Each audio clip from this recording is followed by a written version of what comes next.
This meeting is being recorded. So what we are going to do, we're going to finish up what we started last week.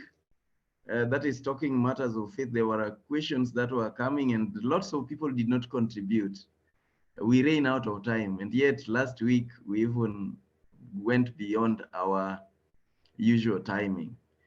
And the question here has always been about faith. What role does faith play in our achievement? And how do we ensure that we engineer our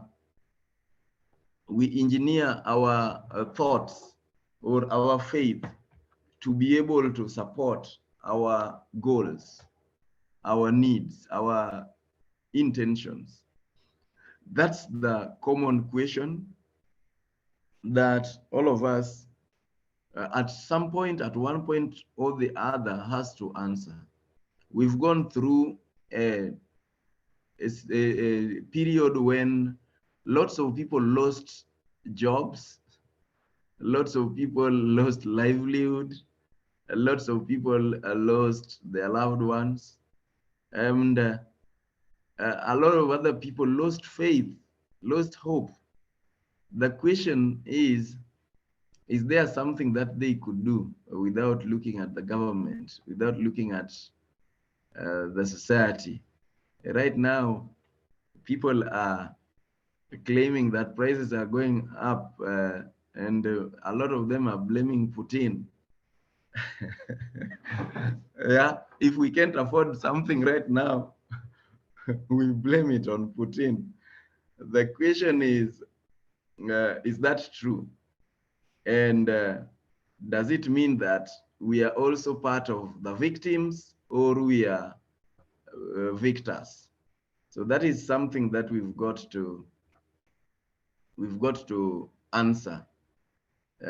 So today we will start by reading the script. Last week, amongst what we read was we can use logic, the logical reasoning. If I have been healthy to date, then there is a possibility that COVID, I have beaten it. You see, that alone will give you some excitement. If I have lived to date from my childhood, all the things that I've gone through to date, then it means even what is coming, I am able to overcome whatever the difficulty. Has any other person ever done it? If it is true that somebody else has ever gone through this, then I will also go through it. Then the second thing we read was using intuition, just our heart. And today we want to read, how does our heart guide us in this? So somebody can start reading from here. Dr. Edda, in the book, it is page 47. In the book, Live Your Dream in 7 Days. It is page 47. Can I read? Yes, Good morning. You can, sir. Good morning. Good morning, everybody. Good morning. Read. Good morning. Your heart, your guide. Over the years, I have drawn a few very important conclusions. To me, they form the very fundamentals of successful living. One of them is this: trust what your heart tells you. Your heart, in most important decisions, is superior to your mind. Your heart can listen to things beyond your ear, see things beyond your eyes, feel things beyond your senses. Here is my other perspective. 3 things will hardly disappoint you: your heart, your conscience, and your intuition. The only problem is that I do not know if the 3 things are, in truth, one and the same thing. But I suspect they are very distinct. As you empower them, they respond more and more accurately and much faster. You empower them by use. Now, the foregoing statement must not be taken blindly. in order to make it clearer and do it justice, let me mention the following. At the moments when you really need counsel, logic is good, but full of discouragements. People can advise you, but not so reliably. More so when it comes to following your dream. We are going to understand it better as we continue the examples and real life stories. For now, just remember, trust your instincts, your heart, your conscience. Use them more and you will become much better over time at using them more accurately. The law of use and disuse is very important for your success. It states that whatever you don't use, you lose. To the best of my knowledge, it is one of those immutable laws of nature. If you do not use your mind, you will lose it. If you do not use your hand, you will equally lose it. It is true for everything. Just look around and notice that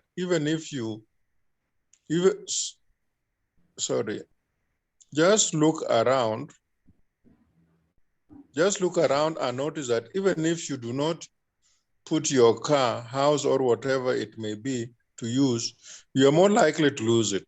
It is that simple. It applies to everyone and everything equally. So by using your senses, you empower them. They respond better and faster because that is the way they grow. Therefore, learn how to employ your heart, intuition, and conscience. Put them into use constantly and you will be amazed at the positive results. Trust the trio and follow them. Little success comes otherwise. Determination. Noticed in the story of KFC above that Colonel Sanders finally decided to do what he loved doing most, cooking chicken. And therein, the billions he was looking for throughout his life popped up. True success and fulfillment follows passion, and that comes when we use less of logic and more of instinct. It was surely not the most logical thing for Colonel Sanders to do, spending his little retirement fortune in trying to look for gold in the kitchen at a ripe old age. But something inside him told him to do it despite the odds, and he did it. If I had 60 minutes to solve a problem, I would spend 55 minutes defining it and 5 minutes to solve it. Quote by Albert Einstein.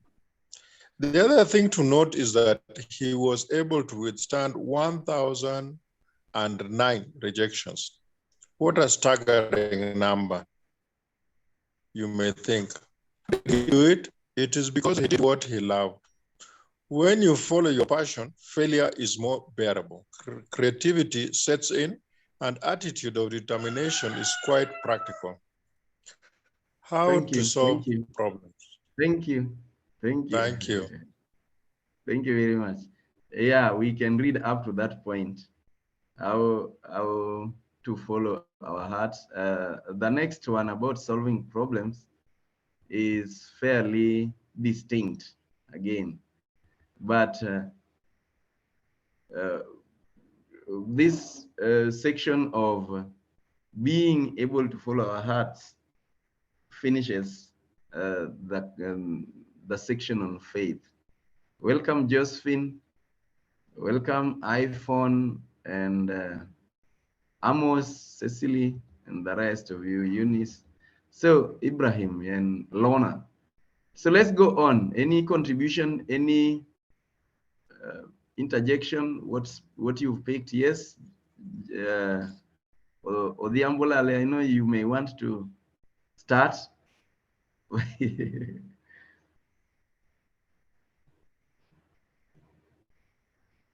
You're muted. You're muted.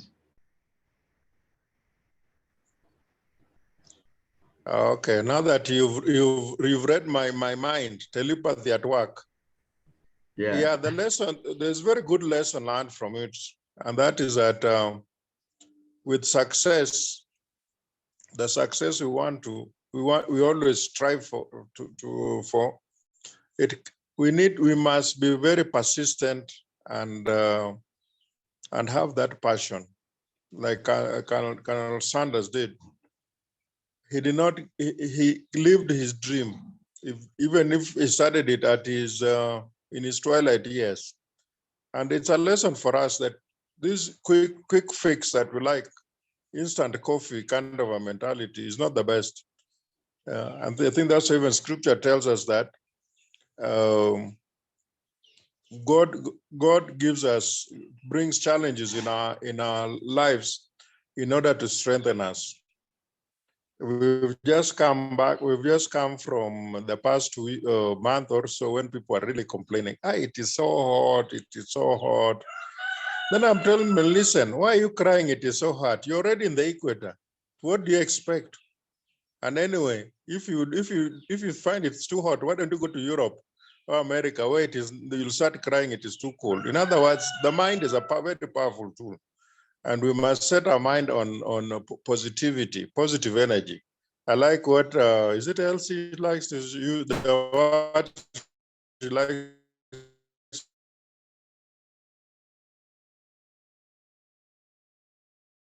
to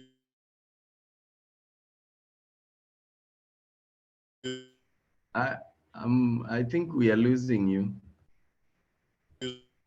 Unless it's only me. Is that true? Yeah, it's gone off. Yeah. Yeah, but I think he will come up again. That is very, very key, very important. I've picked something there very important, that what we complain about is most times when we look at where we are and what we are going through, there is somebody else who would love to be in that situation and will enjoy it. We complain about cold. Somebody is longing for cold somewhere. Somebody in Sudan, somebody in some other hot place. We complain it's hot. Somebody will feel that that is actually cold. Yeah, so I think it's an attitude of gratitude which will always enable us to be able to master faith. We learn again to master faith when we build this attitude of gratitude. Thank you very much. Somebody else?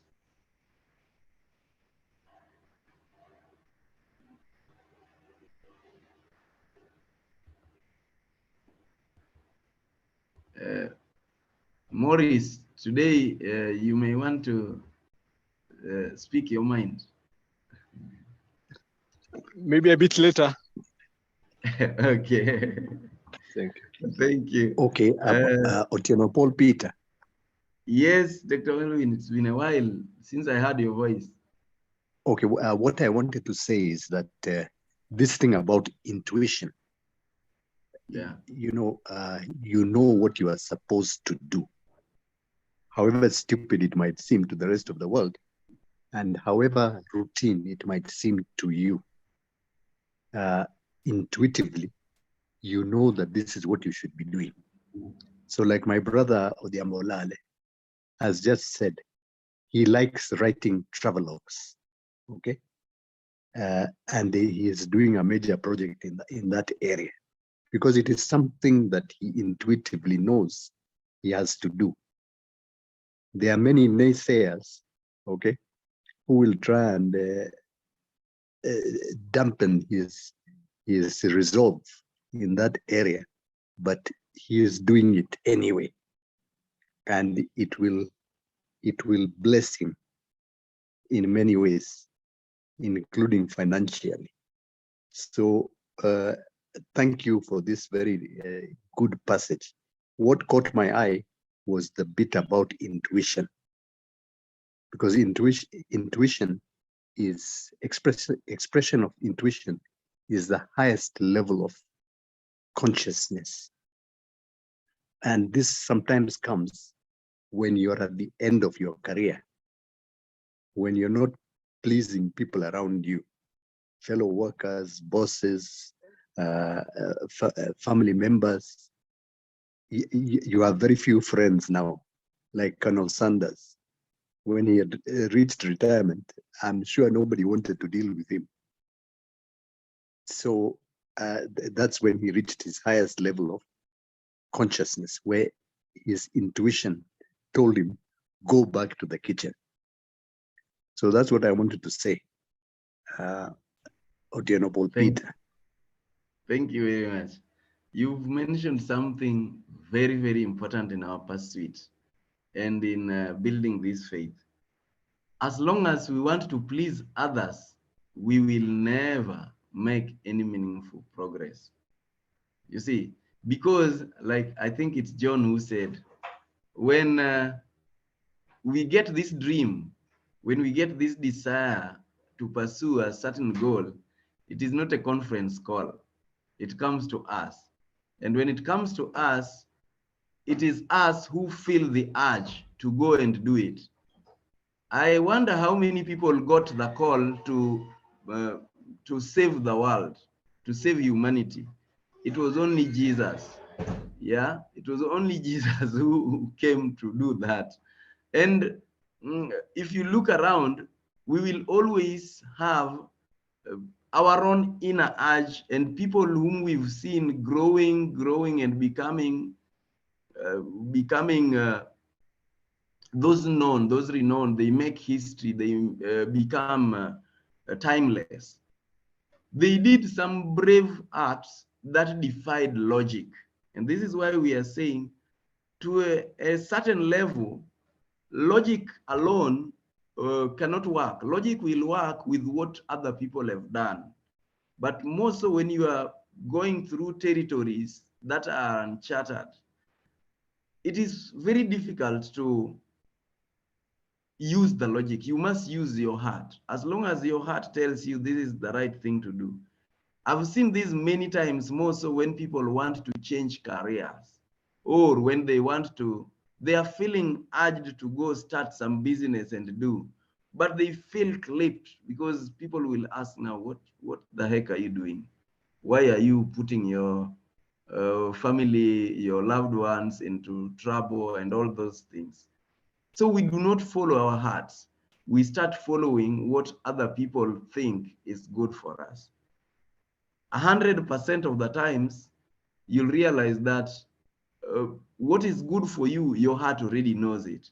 So others can only confirm it.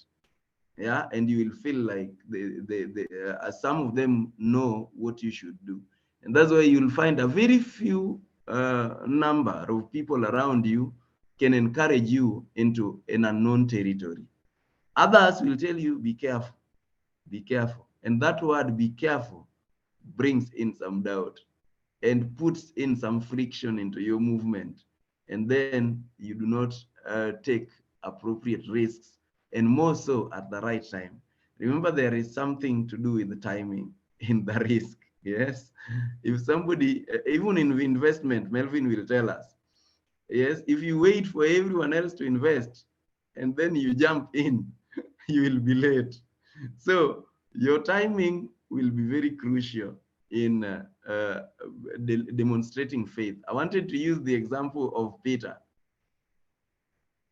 You see, it defies logic that Peter is now walking on top of water, going towards Jesus.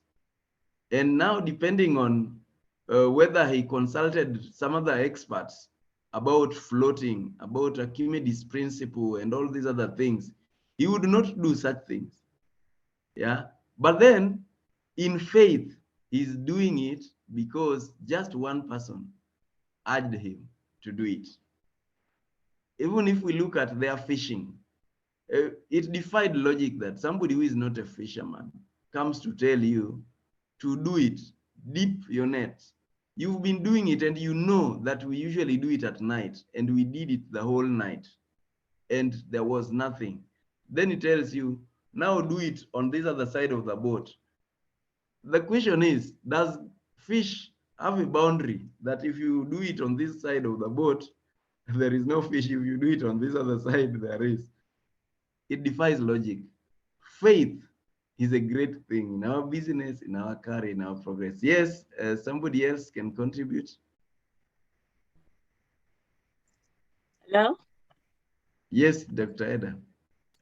Yes, I was just thinking today about Lisa Nichols' and her love of the youth. And she always talks about, she's a motivational speaker, and she always talks about how her dream is to make the youth fall in love with themselves and become the best version of themselves.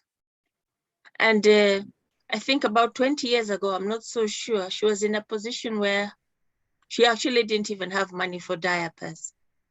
And now she was a single parent. She's a multi-billionaire just because of following her dream. And actually recently I don't know whether the wedding is done, but she's getting married for the first time at 55. She's found the love of her life. Interesting. So, I mean, really, that is really the dream. Like many people, the first marriages are a disaster. And they got into those relationships because they didn't have a good self-esteem. They didn't know who they were. They didn't know who their purpose was. And so their whole identity was in the other person. So I really admire somebody like that and when she was being told why she waited that long, she said, I first needed to bring up my son and discover who I was and my purpose and work on me.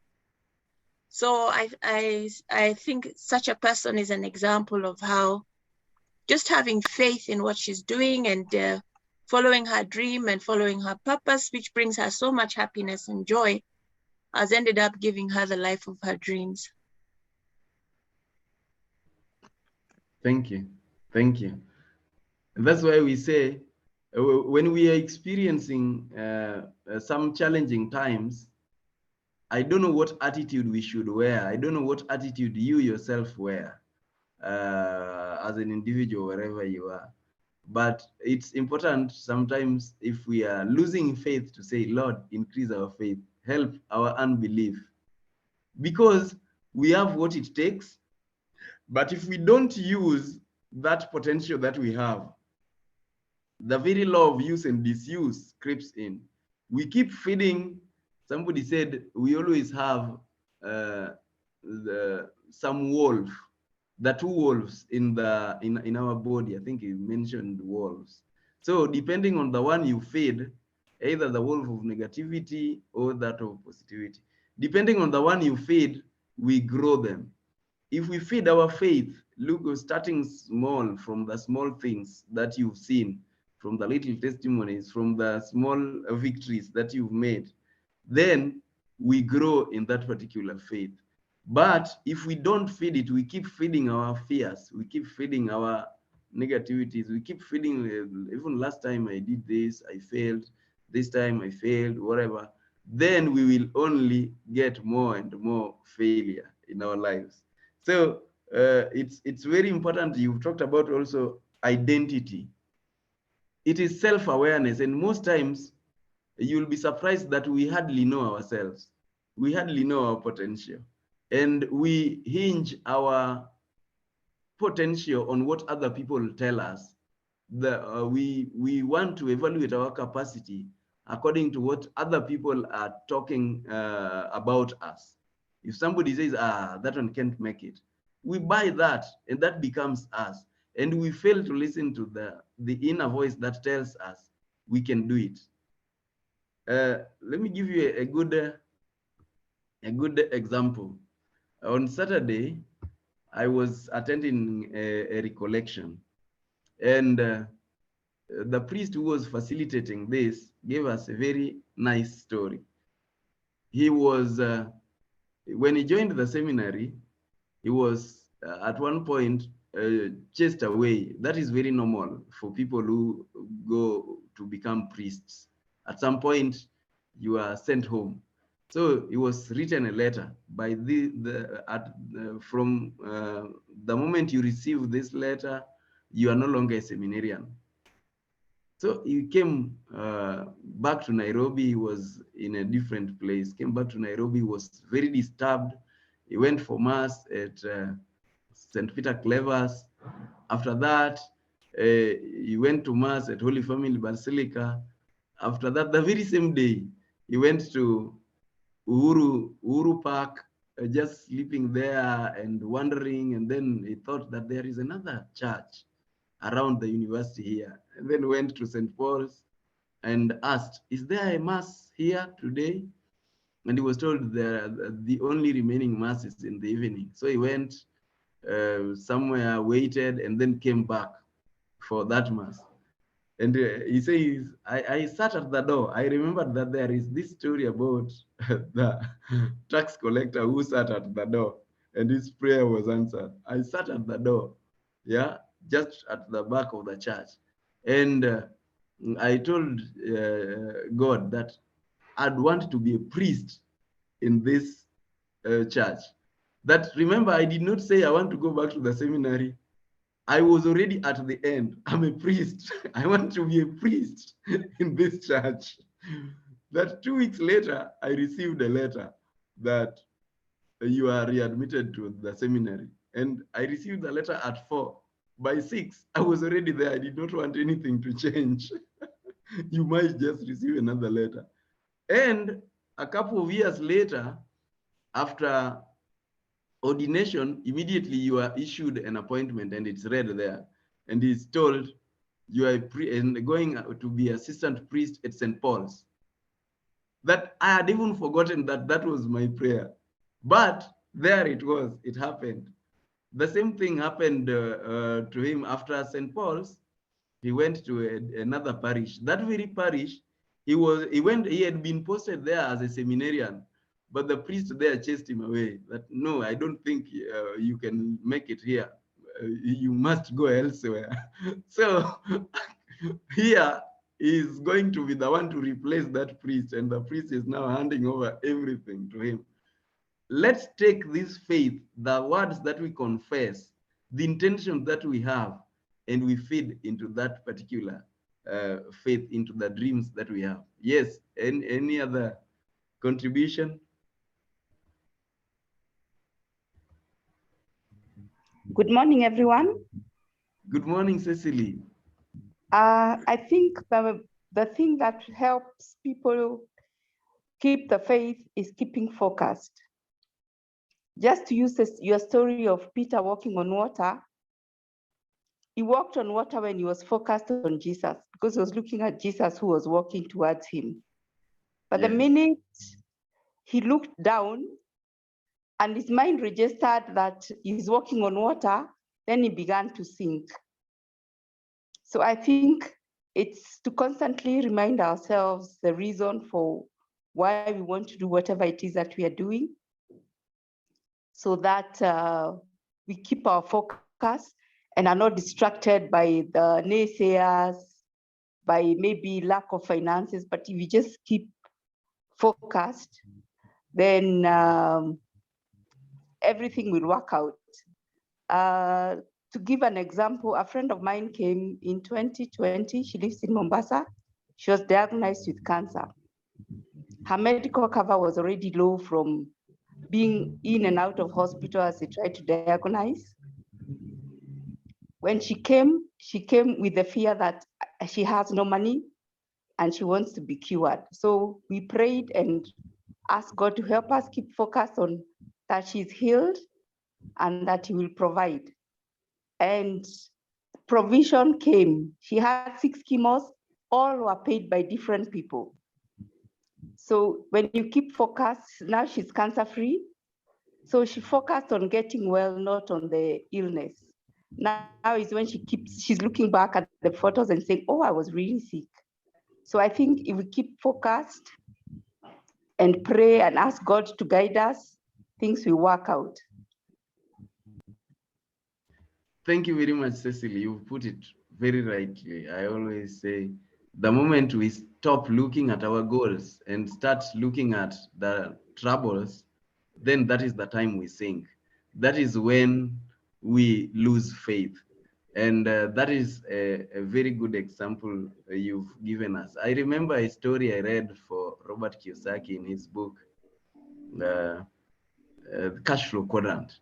He was talking about when he set out to go build his company. And what happened was, after some time, he had lost all the money. He had lost everything. He was living in a vehicle, in a truck. And he had lived in a vehicle, I think, for 3-4 months. And they were quarreling now with his wife, Kim, and all sorts of things come in. When people don't have money in the family, he was saying the people you love start becoming your enemies because you are always quarreling about little things. And he said he's giving up. He's going to look for a job. So he went and he made a call to his rich dad and called him and said, it was a booth, and said, I'm quitting. Then he was told, you can always quit. So why now? Remember the reason you started. Yeah. Have you achieved the goal that you set out to achieve? No, those things rang in his mind that there is always an opportunity to quit even in the future. So why now? And remember the reason you started. Remember what caused you to start. And many times when we are quitting, when we are giving up, when we are confronted with calamities, we forget where we need to focus. And that is a perfect example when it comes to healing. We focus on healing. We don't focus on how terrible we are or how weak we are today. No, we keep focusing on us getting better. I had another story from a friend late last year in December when their mother was going through a similar thing. They did everything and they were all quoting every phrase in the Bible, the Psalms, and talking about healing. And by the end of the day, they say it's a miracle because all this was abroad. All the doctors had said it's useless. What you're doing, carry your mother, take her home so that you start preparing for the funeral. They didn't give up. Yeah, they didn't give. They would call themselves the sisters. They are largely sisters. They call themselves to give themselves motivation, give themselves that reassurance, and that is a living miracle. It was a powerful story. So focusing on where you are going, focusing on your goal, focusing on the positive, focusing on the healing, that is where the hardest work is, and it's full-time job. It's a full-time job. Thank you very much for that. Yes, somebody else would like to comment? Okay, I would like to add to something. Yeah. Yeah, so I'm really learning from the conversations, and I also have something that happened to me just last week, and I really, learned that anyway, the words you speak, they are very powerful. So there's something I wanted at work, and I asked for it. Then later, I think a colleague asked me if I have received it. Okay, it had delayed, which is not a normal thing. You know, the way you ask for something and you know that you'll always get an answer sooner, but it had delayed, and I had already lost my patience, and I was like, why is this thing not happening? Now a colleague asked me, but hey, did you succeed? And I was like, no, I didn't. These people, they refused to grant my request. I've already said that they refused, and I have not even received an answer from them. So, and the request was my request was not granted. And I learned that I'll have just been patient and maybe just focus on, I don't know, but for me, I think it's something that I said and it happened. And it's not something that is very usual, but I think also the choice of words, yeah. So it's always good to just have faith and focus, and also to be positive. That's what I learned from the experience. Up to now, I still don't understand how the request was not granted, but I think I also contributed to the fact that I already put that negativity on it before even it happened. Yeah.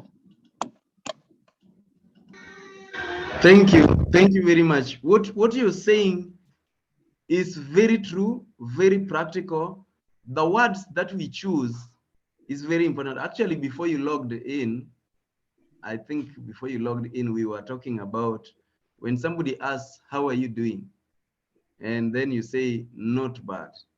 not bad. How powerful is that word? It brings you down. You keep looking at it from the bad aspect. Somebody asks, how is your business? And you talk about tunangangana. Let me tell you, nothing good can come out of that. So in conditioning our minds and building our faith, we've got to check what is it that is getting into our minds and what is it that is coming out of our mouth, because the mouth speaks what is in the mind. And again, we can use the very same words to recondition our thinking, because it's good to remember that our minds think in pictorial forms. You see, I'd like to give you another example. There is a lady whose son was very ill, whose son had been ill for long. I think it was a coma. And she kept saying that I would give an arm, I would give out my arm for the healing of my son. I would give my arm. Anything I would be willing to give away my arm for him to get healed. And she kept saying that one day she got an accident and lost her arm. But immediately the child came out of coma and got healed, got cured. Let's take care of what we speak. Yeah. And I love to say most times when I'm speaking about the choice of words that it is the verbs and the nouns that we say. For example, if I say, I do not want to be ill, your mind sees the illness. You see, so we must choose that we are going to speak about, I want to be well, as opposed to, I do not want to. We must look at, and this is very important when we are praying as well. Sometimes when we are praying, I've heard people pray to avoid accidents and all sorts of things. We can simply pray for safety. And if you consider most of the prayers, like in the Catholic Church, you'll realize that there is no, there are very few prayers that will talk about anything negative. Yeah, why glorify the devil? Because we say when you talk of the devil, he appears. So you focus on your Jesus, and you focus on the right words, the words that affirm you, the words that give you encouragement, give you strength. Yeah, so that is the way. Choice of words, Janti, it's not a joke, it's a big thing. Thank you very much. Yeah, somebody else would like to contribute on the same as we move on. This is both spiritual, psychological, philosophical. It borders all those things. Yes, Melvin, I'd seen your hand at some point. Then you lowered it, right? Yeah, I want to give you an experience I had yes. at a prayer session we had on Friday. This was an online prayer session from 9 o'clock up to midnight. So this is all the men of our church were asked to congregate for this thing. And only 12 of us showed up. And I was one of those 12. And we heard that younger men in this season, because of the economic difficulties that they are facing, and you know, they are beginning to doubt God. They're beginning to doubt the leadership of the church, who have, you know, they've given a theme to this year, a theme, and they feel that they're not part of the theme, and so they're against the pastor. Okay, and it's all a question of faith. So, being a representative of my generation, I prayed now for men of my generation. As you're well aware, 68% of the population of Kenya are below 35. And And what are they mesmerized with? They want microwave solutions. You pray for something and it's going to drop down, pop, okay? Whereas if you have had experience and you know the promise that you have the promise of eternal life.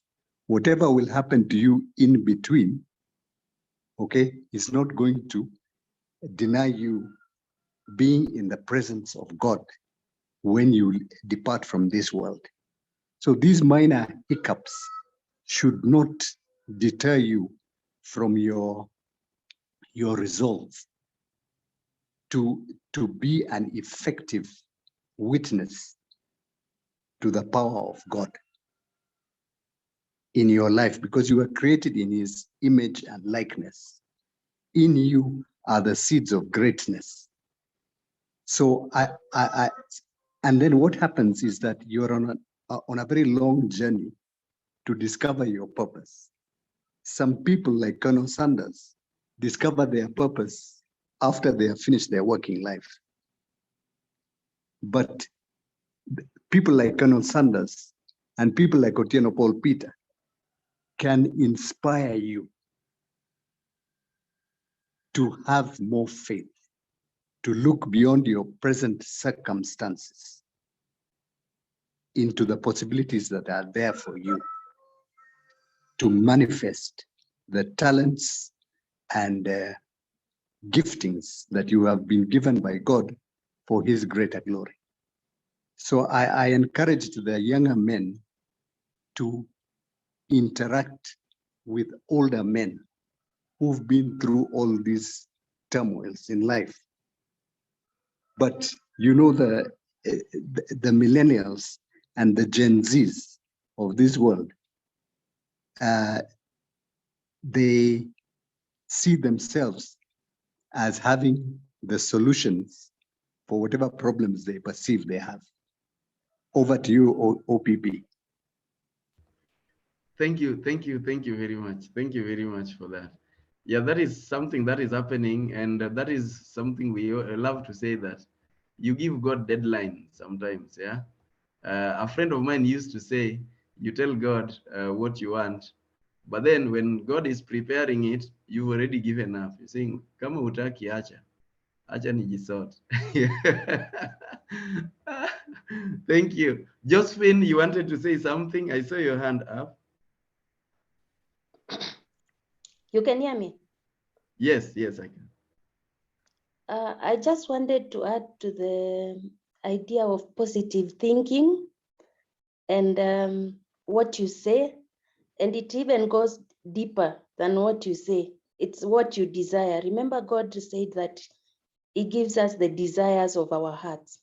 So if what you're saying is not in line with what you desire, then there's a conflict, because some of the people who have gotten breakthroughs, some of the things they didn't even say, but they desired.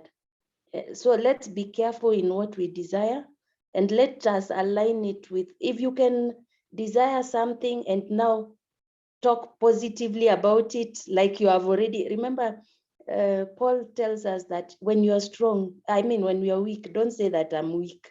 When you're weak, say that you're strong. When you're poor, say that you're rich.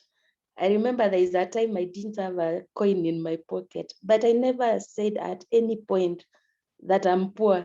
And when I look at my children, they look at me as a very rich person, yet I don't have it. But they believe that mommy will be great one day. So when you speak, it's important that you feel it. Like I normally say, I'm a child of God. God is the creator of the whole world. How can I be poor? So some thoughts should not come into your heads. Thank you. Thank you very much for that. It is what is rooted deeply inside us, that desire, that strong urge. And that can also be a negative feeling inside us that keeps rooting us into fear. And it will take us not far. So we must inspect, and that is what we end up uttering. Beautiful that. And by the way, including the curses we can all curse things or curse people, by the way. If we speak it with that emotion, with that bitterness, things can happen. So we must be careful what we are saying. Yes, Maurice, now you're ready. Okay, first of all is to really thank you, and you have a great background there. I don't know, that your place is looking very beautiful. Okay, the comment I would like to make with regard to this discussion today is just aligned to I just came from church early morning, and it was about this centurion who went to Jesus, and his son was very sick. And, you know, Jesus, he asked Jesus that my son is almost dying, and please let him live. And initially Jesus told him, you guys, you always want like miracles. But nevertheless, Jesus told him, your son will be healed, and truly became healed. So my first comment here is, as you said, you know, like trusting and believing. Of course, this person came with, I don't know whether you can say it's a selfish motive, because he was not just coming to Jesus because, you know, he was coming because he wants his child to be healed, which is good. But by Jesus doing the miracle, it was not just that healing, but it was also to tell him that when you believe in God, you will see wonders, not just because of the miracles, but because God loves you and he can do it, all this thing for us. So what I'm trying to say here, and is to agree with you, is that if we believe on the positive, it always works to our advantage. And then something else, which I am also picking from this, whatever we discussed today, that there are three things. I think it was, one of them was intuition. And I don't know, it is almost what you can also call telepathy, like when Odiambo Lale, I think when you called him, and he said it's like you read his mind. I don't know whether you've experienced that. Sometimes you think about something, or you think about someone, and then you meet that person, or now, like yesterday, I was just thinking about somebody you used to work with, and I was going, I was just driving. Then after a few minutes, I see a restaurant with the name almost with that person. Of course, that restaurant does not belong to that person, but I just see that name there. So I just wondered in my head, what a coincidence that I was thinking of this person. And then after about 5 minutes later, I see a restaurant with his name, and it's just telling me, how can we make use of our intuition to tell us of something that is going to happen, or something that we can take advantage of? Sometimes we might think of a business idea and we don't take advantage of it. And then after some few days, you see somebody else has taken up that business idea and is running with it. For us, we just thought it in our heads and it just disappeared. So my question here is, how do we take advantage of this superior intelligence, the superior blessing that maybe God gives into our head, but we are not able to take advantage of it? Sometimes we're just thinking of our mind, what we know, and you've even talked about the power of the heart, which is also very good. But how can we sometimes take advantage of this intuition? Sometimes it is a very, very little voice. Maybe the sound is very, very small. We can even let it go. How best can we take advantage of it and get the best out of it, so that we don't lose an opportunity which was just coming on our way? Thank you very much. Thank you very much. Whatever you experience is real, that thing of telepathy. Some years back, I started talking about, or trying to investigate, what I call the theory of convergence, that everything converges. All the knowledge, if they don't converge, because knowledge should originate from the same source, and that is the all-knowing, you see. So maths, whatever maths you are going to study, and CRE and whatever, there should be a convergence. So that telepathy thing. The other thing is, if we learn with time and focus on that knowledge that we are looking for, it will be revealed to us.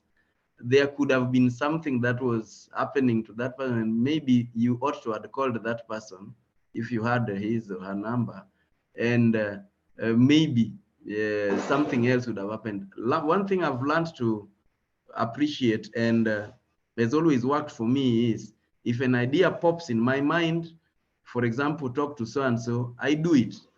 I call or I WhatsApp. And most times something comes out of that.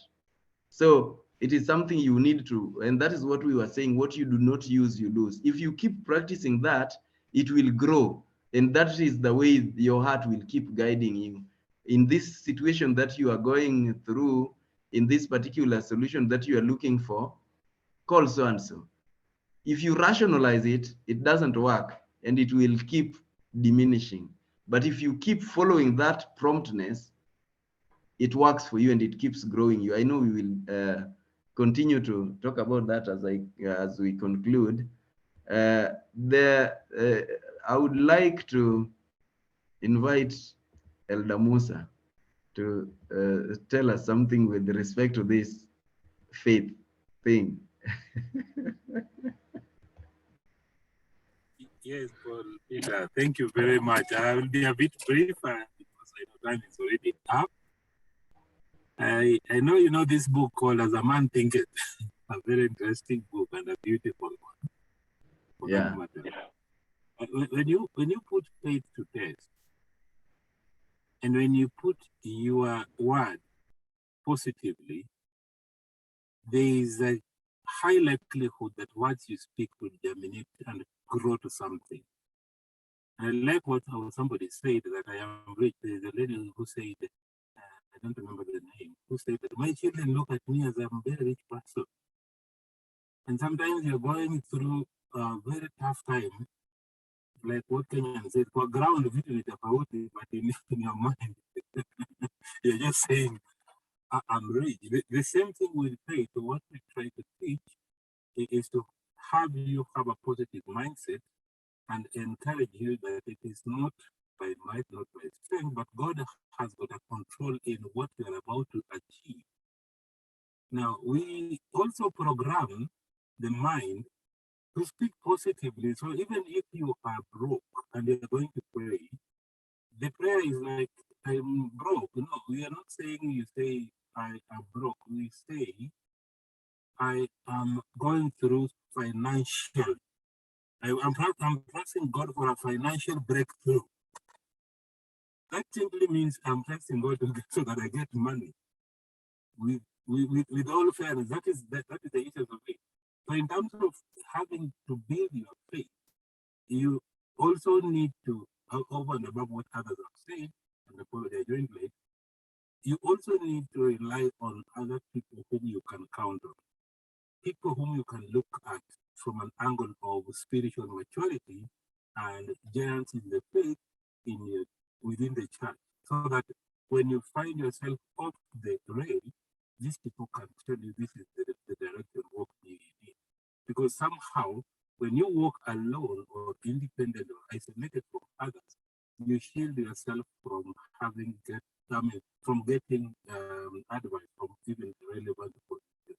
Thank you very much. Over to you, OPT. Yeah. I like the way you put it. That choice of words, and that is something that we must always take care of in our day-to-day conversation and in a conversation as well, because it's not just the sweet hour of prayer, but it's praying without ceasing. Remember that these words, we can continue speaking them throughout the day, and by the end of the day, what happens is it is what we spoke more that will reflect in our lives. So the conversation that we keep in our minds, in our hearts, you are walking and you keep worrying about things and speaking the negatives, they will work better in your life. They will manifest in your life much more than the 2 minutes, 3 minutes, 5 minutes that you took to pray in the morning and mention all the positive things. So we must take that into consideration as well. Lorna, did you want to say something? I saw your hand up at some point.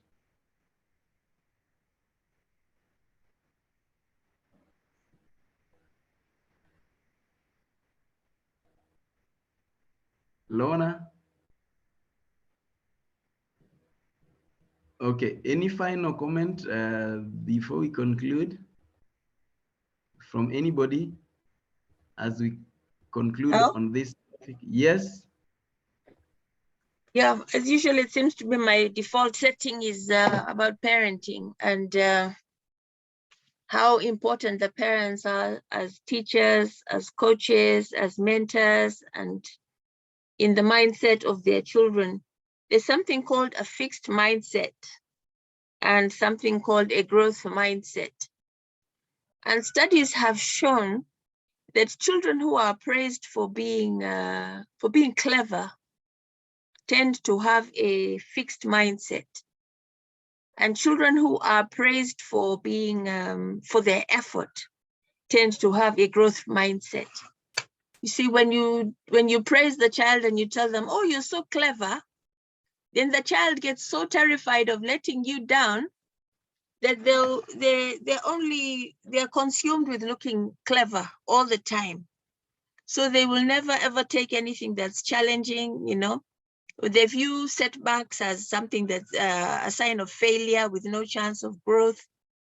Yeah, so they actually grow up believing that intelligence, skills, and abilities are predetermined. And when they're frustrated, they give up easily because they're so terrified of losing that label that you've given them. But then children who are praised for the effort, you know, tell them that was really well done, you know, and make sure that it's well done. Don't praise a child who hasn't actually worked hard. So when you praise effort, then you find the child has an open mind to learn new things and embrace lifelong learning. And they always view they grow up to learn that setbacks are a necessary part of the growth process, and they welcome challenges. This is a kind of the authoritative parenting style, which is the most successful parenting style. Mistakes are allowed in such a home. The child is not punished, but every mistake the child makes, the parent uses that as a teaching point. So yeah, especially, you know, when a parent encourages the children, and here especially fathers are very important in this. You know, many of the rehab centers that we have are full of men, especially young men, who say that, "I just wish my father could have just given me that word of, 'Well done, my son, congratulations for trying.'" They've never heard anything like that from the father. So yeah, we need to encourage our children. This is why Jewish children, the Jews are so successful. Among other things, the father always gives them a blessing before they leave the home. So that's what I wanted to share about parenting and how you can, mothers also, you can instill that by words of encouragement, and how you react to failures and mistakes, always in a positive way, unless the child is deliberately being malicious and disobedient. Always use mistakes as a learning point to encourage them in the right direction. Yeah. Yes, thank you very much. Because the way we bring up children, that forms them, and that is why we are talking about self-awareness. They create the stories that run into their minds, and so forming them, forming their attitude, their personality, and even their level of achievement. In conclusion, I'd like to say that we need to have the faith, like this boy who carried an umbrella. When people went to pray for the rain, none carried an umbrella except this boy. Reminds me of the story of the Israelites in Exodus when Pharaoh asked Moses to remove the frogs, and Moses asked, "When do you want them to be removed?" He didn't say now. He said tomorrow. Tomorrow. He was willing to stay with them a little longer. And sometimes that is the way we think. We make problems bigger in our minds that we think even now it's not possible. This can take a minimum of 3 years. This can take 7 years. We limit our God. We put our God into our minds, and so try to think for God, try to think for the all-knowing. And so we give God options. You can only help me through this, either through this option or through this option or through this option. I don't see any other. And this one might take you 10 years. I'm giving you 10 years. No, we need to be open-minded. It is possible at God's own time, and to God, tomorrow and today and any other time is okay, because time and space have no difference. He is beyond the limitations of time and space. The other thing that we need to know is our level of faith will determine how we get the answers. I love the example of Elisha in the Bible when Naaman the Syrian army commander was sent to him. What he did, he told him what he did not expect. And so he rebelled. The commander, he rebelled. He tells me to go wash myself in their rivers. Why not even our rivers? He couldn't even come and do his magic wand on me and tell me something complex. You see, something, I'm rephrasing that. But that is what the servant said. What if he told you, probably you bring a blue cow? Don't you think you would have struggled to do that? But now he's told you something simple, you see. So sometimes we come with our own preconceived opinion. And if you look at Jesus, it was a different scenario. Jesus reads your mind. This one is blind, but expects me to touch him, so I will touch him. And that's why the same prescription is given to different, where the people with the same disease are given different prescriptions. Some people just touch him. Some people he touches them. Some people he puts mud and apply on their faces and tell them to go wash, because that is what you expect. They did not want to be like Elisha, who starts giving you prescriptions that you feel like that is odd. No, it was correct. So what is our level of faith? According to our faith, it will be done to us. And in conclusion, I'd like to say that it doesn't matter what anyone is going through, whatever the situation you may be in, just get to know that if your faith supports you, that you will never sink, you will always keep growing, you will even thrive much better. And that's why even through COVID, some people made even bigger businesses, because you can always recite your faith, your creed of faith. Like people recite different things, including Psalm 91. It doesn't matter how many people die around me, I will live. I will not die, I will live. I will conquer. I will keep on. I will stay safe. I will be safe. And that is the way they stay safe. I love Psalm 23. Even if I'm walking through the death traps, dark valley of death, it doesn't matter to me, because it's the God who is my shepherd. And so I'm never threatened by whatever happens around the world, whatever somebody puts in or whatever, because I know in every situation, even if you check the history of the Israelites, there were always people who survived. There were always remnants. You could be the one. It always depends on your level of faith. And that is faith that you can increase through meditation, through those talks that you tell yourself, by the formulas you use to pray, all the things that we've been able to discuss from the time we started. Thank you very much. God bless you all. We can say, may the grace of our Lord Jesus Christ and the love of God and the fellowship of the Holy Spirit be with you, with us all, now and forever. Amen. Thank you. Have a blessed week. Lorna, good to see you. I know you will keep coming. We do it every Monday, same times, same links. I will. Thank you. Great. I've been blessed. Great. Yeah, Amen. good. Let's have a blessed week. Amen. Yeah.